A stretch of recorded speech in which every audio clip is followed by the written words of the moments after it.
প্রাক্তন সেনাকর্তা ব্রিগেডিয়ার দেবাশিস দাস এই মুহূর্তে রয়েছেন আমাদের সঙ্গে। ব্রিগেডিয়ার দাস, এই মুহূর্তে অত্যন্ত গুরুত্বপূর্ণ খবর, ইউক্রেনের বিরুদ্ধে রাশিয়ার যুদ্ধবিরতি ঘোষণা।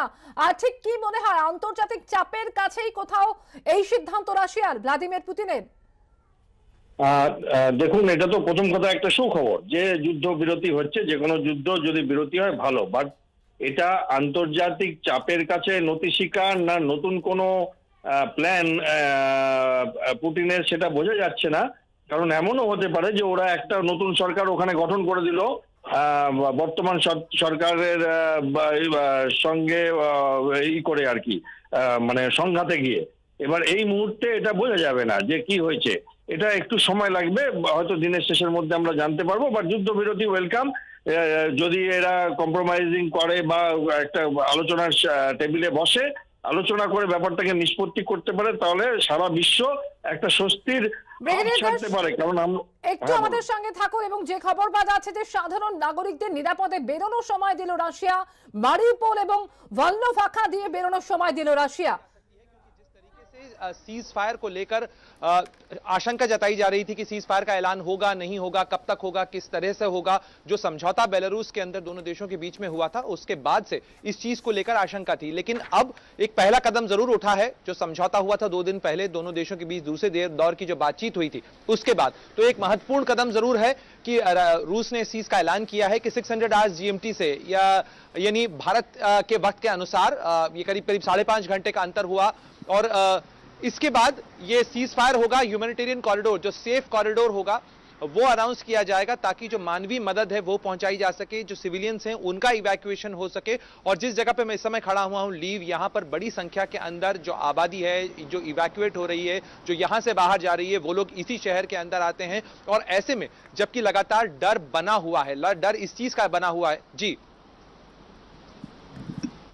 আমাদের প্রতিনিধি প্রণয় উপাধ্যায় যেরকম জানাচ্ছিলেন আমরা শুনে নিচ্ছিলাম, অর্থাৎ সাধারণ নাগরিকদের নিরাপদে বেরোনোর সময় দিল রাশিয়া। দু দেশের মধ্যে সাম্প্রতিক যে আলোচনা হয় তারপরে এই সিদ্ধান্ত, রাশিয়ার সাধারণ নাগরিকদের যাতে নিরাপদে তারা বেরোতে পারে সেই সময় দেওয়া হচ্ছে রাশিয়ার তরফ থেকে। মারিউপোল এবং ভলনোভাখা দিয়ে বেরোনোর সময় দিল রাশিয়া, অর্থাৎ সেফ করিডোর দেওয়া হচ্ছে সাধারণ নাগরিকদের। ইউক্রেনের বিরুদ্ধে সাময়িক যুদ্ধবিরতি ঘোষণা রাশিয়ার, যুদ্ধের 10ম দিনে রাশিয়ার সাময়িক যুদ্ধবিরতি ঘোষণা। সাধারণ নাগরিকদের নিরাপদে যাতে বের করে আনা সম্ভব হয় সেই সময় করে দেওয়া হচ্ছে। মারিউপোল এবং ভলনোভাখা দিয়ে বেরোনোর সময় করে দিচ্ছে রাশিয়া। যে খবর আপনাদের জানাচ্ছি এই মুহূর্তে অত্যন্ত গুরুত্বপূর্ণ খবর, ইউক্রেনের বিরুদ্ধে সাময়িক যুদ্ধবিরতি ঘোষণা রাশিয়ার। যুদ্ধের 10ম দিনে দাঁড়িয়ে রাশিয়ার সাময়িক যুদ্ধবিরতি ঘোষণা। সাধারণ নাগরিকরা যাতে ইউক্রেন ছেড়ে বেরিয়ে আসতে পারেন নিরাপদে, অর্থাৎ সেফ প্যাসেজ তাদের করে দেওয়া হচ্ছে, সেফ করিডোর করে দেওয়া হচ্ছে। সেই কারণে সাময়িকভাবে যুদ্ধবিরতি ঘোষণার সিদ্ধান্ত রাশিয়ার। এবং গত কয়েকদিনে যেভাবে আমরা দেখেছি ক্রমশ পরিস্থিতি খারাপের দিকে এগিয়েছে। রাশিয়া ইউক্রেন যুদ্ধের 10ম দিনে খার্কিভ, কিভ সহ একাধিক শহরে রুশ হামলা চলে। খার্কিভ এবং সুমিতে একের পর এক বিস্ফোরণ হয়। ইউক্রেনের বিরুদ্ধে পাল্টা প্রতিরোধ গড়ে তোলে তাদের সেনারা। এবং অন্যদিকে আমরা দেখতে পাই যে একের পর এক এলাকা, একের পর এক গ্রাম কার্যত ধ্বংসস্তূপের চেহারা নেয়। এই পরিস্থিতির মধ্যেই সাময়িক যুদ্ধবিরতি ঘোষণার সিদ্ধান্ত রাশিয়ার। যুদ্ধের 10ম দিনে দাঁড়িয়ে এই সিদ্ধান্ত ঘোষণা করল রাশিয়া, সাধারণ নাগরিকদের যাতে নিরাপদে বের করে আনা সম্ভব হয়, অর্থাৎ সেফ করিডোর করে দেওয়ার সিদ্ধান্ত রাশিয়ার। এই মুহূর্তে অত্যন্ত গুরুত্বপূর্ণ যে খবর আপনাদের জানিয়ে রাখছি শেষ পর্যন্ত, ইউক্রেনের বিরুদ্ধে সাময়িকভাবে যুদ্ধবিরতির সিদ্ধান্ত ঘোষণা রাশিয়ার। আপাতত সাধারণ নাগরিকদের যাতে নিরাপদে বের করে আনা সম্ভব হয়। আমরা জানি যে ভারতের প্রধানমন্ত্রী নরেন্দ্র মোদী তিনিও ভ্লাদিমির পুতিনের সঙ্গে কথা বলে এই আবেদন জানিয়েছিলেন, ভারতীয়রা যারা আটকে রয়েছে তারা যাতে সেফ প্যাসেজ পায়, তারা যাতে নিরাপদে বেরিয়ে আসতে পারে। পাশাপাশি সাধারণ নাগরিকদেরও নিরাপদে বের করে আনার জন্য सेफ कॉरिडोर व्यवस्था कर दी जा रहा है। उसके बाद फ्लाइट्स की तादाद बढ़ा दी गई है और अगले 7 तारीख तक ये उम्मीद की जा रही है कि सभी भारतीयों को यूक्रेन से निकाल लिया जाएगा। लेकिन अभी भी जो हालात है, जो मानवीय त्रासदी है, वो स्थानीय लोगों के लिए बहुत बड़ी है। भारतीय छात्र तो फिर भी लौट के अपने घर पहुंच जाएंगे और जब हालात सामान्य होंगे फिर वो कॉलेज ज्वाइन कर सकते हैं। लेकिन जो स्थानीय नागरिक हैं वो कहाँ जाएंगे? वो अपना घर बार छोड़कर जा रहे हैं।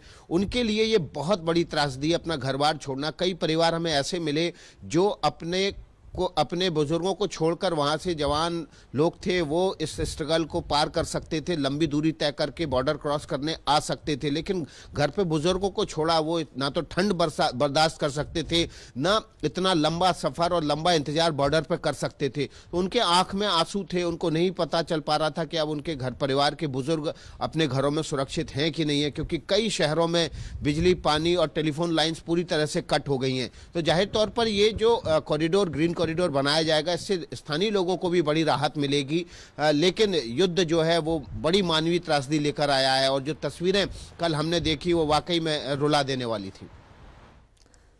আমাদের প্রতিনিধি কি জানাচ্ছিলেন, আমরা শুনে দিচ্ছিলাম সেফ করিডোর করে দেওয়া হচ্ছে, গ্রিন করিডোরের মাধ্যমে সাধারণ নাগরিকদের বের করে আনার প্রক্রিয়া শুরু হবে, অর্থাৎ ইউক্রেনের বিরুদ্ধে রাশিয়ার সাময়িক যুদ্ধবিরতি ঘোষণার সিদ্ধান্ত, সাময়িকভাবে যুদ্ধবিরতি ঘোষণা করলো রাশিয়া।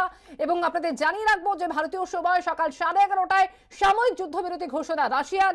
সাধারণ নাগরিকদের নিরাপদে বের করে আনার সময় দিচ্ছে রাশিয়া। মারিউপোল এবং ভালনোভাখা দিয়ে বের করে আনার সময় দিল রাশিয়া।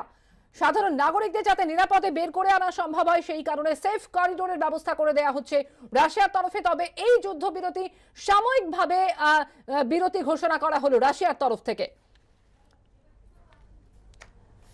ব্রিগেডিয়ার দেবাশিস দাস আমাদের সঙ্গে রয়েছেন, এই মুহূর্তে কথা বলে নেব তার সঙ্গে। ব্রিগেডিয়ার দাস, কিছুক্ষণ আগে আপনার সঙ্গে কথা হচ্ছিল, যেটা জানা যাচ্ছে যে সাময়িকভাবে যুদ্ধবিরতি ঘোষণা, অর্থাৎ সেফ করিডোর করে দেওয়া হচ্ছে শুধুমাত্র অন্যান্য দেশের যারা সেখানে আটকে রয়েছেন তাদের জন্যই নয়, সাধারণ নাগরিকদের জন্য। কিন্তু এর পরে রাশিয়ার কি পদক্ষেপ হতে পারে? দেখুন, একটা দিক দিয়ে যেমন এটা একটা আপাতত ভালো খবর যে কিছুক্ষণের জন্য হলো যুদ্ধবিরতি এবং কথাবার্তা শুরু হতে পারে, কিন্তু আমার মনে হয় যে সাধারণ যারা আমাদের অন্যান্য দেশের লোকেরা তারা তো বেরিয়ে যাবে ওখান থেকে, বাট ওখানকার জনসাধারণ যারা, তাদের তো জীবন মানে খারাপ থেকে আরো খারাপের দিকে এগিয়ে যাচ্ছে। এবং হয়তো একটা বড় কিছু করবার আগে এই যুদ্ধবিরতিতে নেওয়া হচ্ছে তাদের নিজের স্বার্থের কারণেও। অনেক সময় সেনারা যুদ্ধবিরতি নেয় যে সেনা হয়তো আরো কিছু প্ল্যানস আছে, সেইটা করতে একটু সময় লাগবে এবং একটা ততক্ষণে কিছু ইন্টারন্যাশনাল প্রেসারে আর কি সাধারণ মানুষ যারা বাইরের লোক তাদেরকে বার করে দেওয়া হলো। এটা বোঝা যাবে আজকের কথাবার্তা, এখন অব্দি তো সাকসেসফুল হয়নি কথাবার্তা, এবং আজকের কথাবার্তা কিরকম হয় সেটাতে বোঝা যাবে। বাট আমার আপাতত দৃষ্টিতে এই যুদ্ধবিরতি ওয়েলকাম করা হচ্ছে, কিন্তু এটা আরো খারাপ দিন না নিয়ে আসে ইউক্রেনে, সেইটা একটা আশঙ্কার ব্যাপার। অর্থাৎ ভ্লাদিমির পুতিন তার নিজের জায়গায় যেভাবে তার নিজের অবস্থানে অনড় ছিলেন, আপনি মনে করছেন যে এখনো ঠিক সেই অবস্থানই রয়েছে এবং একেবারেই সাময়িকভাবে এই যুদ্ধবিরতি ঘোষণার সিদ্ধান্ত, মানে পরবর্তীকালে? আমার ব্যক্তিগত মতামত, ভ্লাদিমির পুতিনের কোন রকম মানসিক চেঞ্জ হয়নি, মানে হঠাৎ করে উনি ভালো মানুষ হয়ে যাননি যে হট করে সবাইকে কম্প্রোমাইজ করে নেবেন। আমার মনে হয় এটা একটা টেকনিক্যাল যুদ্ধবিরতি, পলিটিক্যাল কারণে এবং হিউম্যানিটেরিয়ান কারণে, ইন্টারন্যাশনাল প্রেসারে এবং নিজের প্রয়োজনে, এবং আবার একটা উনি নিজের স্বার্থটা যতক্ষণ অব্দি ওনাদের যেটা উদ্দেশ্য পূরণ না হয় ততক্ষণ অব্দি আমার মনে হয় না উনি যুদ্ধবিরতি করবেন। অনেক ধন্যবাদ ব্রিগেডিয়ার দাস। ব্রিগেডিয়ার দেবাশিস দাস টেলিফোনে ছিলেন আমাদের সঙ্গে এই মুহূর্তে সরাসরি। এবং যে খবর আপনাদের জানাচ্ছিলাম যে সাময়িকভাবে যুদ্ধবিরতি ঘোষণা রাশিয়া, যুদ্ধের 10ম দিনে দাঁড়িয়ে রাশিয়ার সাময়িক যুদ্ধবিরতি ঘোষণা ইউক্রেনের বিরুদ্ধে। সাধারণ নাগরিকদের নিরাপদে বেরোনোর সময় দিল রাশিয়া। মারিউপোল এবং ভালনোভাখা দিয়ে বেরোনোর সময় করে দেওয়া হলো রাশিয়ার তরফে। রাশিয়া ইউক্রেন যুদ্ধের 10ম দিনেও আমরা দেখেছি কিভ, খার্কিভ সহ একাধিক শহরে রুশ হামলা চলে, একের পর এক শহরে বিস্ফোরণ হয়, বোমাবর্ষণে কিভের কাছে একটি গ্রাম প্রায় ধ্বংসস্তূপে পরিণত হয়, মিসাইল হানায় চেরনিহিভ শহরেও অসংখ্য বাড়ি ক্ষতিগ্রস্ত হয়েছে। অন্যদিকে ইউক্রেন যে দাবি করছিল যে পাল্টা তারা প্রতিরোধ গড়ে তুলছে, তাদের সেনারা প্রতিরোধ গড়ে তুলছে, সীমান্ত এলাকায় কোথাও কোথাও হার স্বীকার করে পিছু হটছে রুশ সেনা, এমনটাই দাবি করা হচ্ছিল ইউক্রেনের তরফে।